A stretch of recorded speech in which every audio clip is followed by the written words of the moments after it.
kusaka mtendere ena muchita zabwino koma zinanza chabe mukuonongera nji moyo wanu kumama uchitapa kusuda changa kuba zintu zawendi kupawo salapa kusowesa mtendere anduwena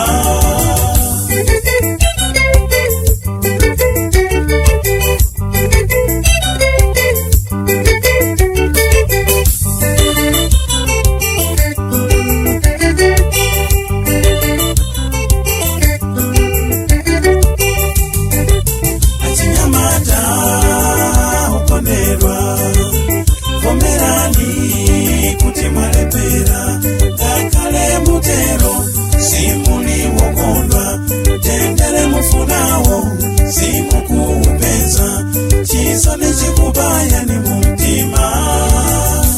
kwerani kwa Yesu fumu ya mtendere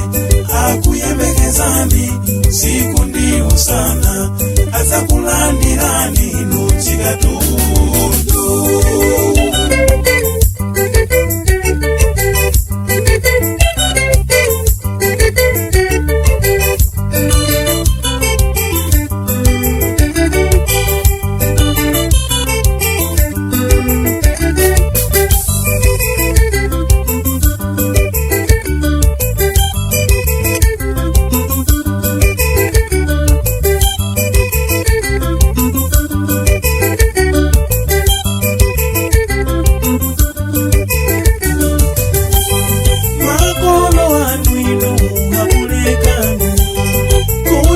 chita inuzofuna za mtima nanga mapindula njinu kumpetsa chisoninu mau wakulu inu wakoma mocheba mau wakulu inu wakoma mocheba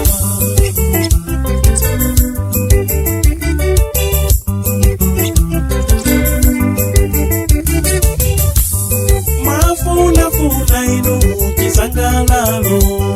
kwamba betendele wo simupeza kwerani kwa Yesu inu musapeze mpumulo inu muveke mtima wanu kuwala kwa Yesu mupeza chona inu chekupasani